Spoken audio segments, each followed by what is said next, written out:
ద్వాదశాదిత్యునికి సంబంధించినటువంటి క్షేత్రాలు, అష్టభైరవులకి సంబంధించినటువంటివి. అలాగే పరమశివుడు తన యొక్క త్రిశూలం మీద నిలబెట్టాడు కాశీ అని మీరు అన్నారు.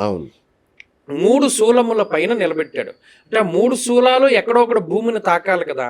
ఆ 3 శూలాలు భూమిని తాకినటువంటి ప్రాంతాలు ఒకటి ఓంకారేశ్వర లింగం. మనం మన ఇంటర్వ్యూలో ఒకసారి రుణ విమోచనేశ్వరుడిది లింగం గురించి చెప్పాం. చాలా మంది నాకు ఫోన్ చేశారు. అది వాళ్ళకి ఎవరికి కనబడలేదు, మరి వాళ్ళకి ఆ ప్రాప్తం లేదో ఏంటో తెలియదు. ఈ ఓంకారేశ్వర లింగం పక్కనే ఉంటాడు ఆయన, రుణ విమోచనేశ్వరుడు. అది ఆయన అప్పుల బాధలు తీరడానికి అక్కడ అభిషేకం చేసుకుంటారు. ఆత్మవీరేశ్వరుడు మగ సంతతి కలగడానికి అక్కడ అభిషేకం చేసుకుంటారు. ఈ శివుడి యొక్క త్రిశూలాల్లో ఒక శూలాగ్రం పైన ఓంకారేశ్వరుడు లింగం ఉంటుంది.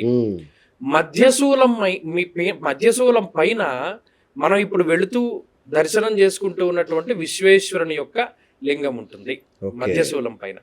ఈ చివరి శూలం పైన కేదారేశ్వరుని లింగం ఉంటుంది. అది మనకి ఆ పాయింట్లు అందుకనే అంత ముఖ్యం. చాలా మంది ఏమంటే మేము కేదార యాత్ర చేయలేకపోతున్నాం, కేదారేశ్వరుని చూడలేకపోతున్నాం అంటే, ఈ కాశీఖండంలో ఒక మాట చెప్పాడు. ఫలానా రోజున ఫలానా సమయంలో ఎవరైతే కేదారేశ్వరుని కాశీలో దర్శనం చేస్తారో వారు 21 సార్లు కేదారేశ్వరుని అక్కడ చూసినటువంటి పుణ్యం వాళ్ళ ఖాతాలో వేస్తారని.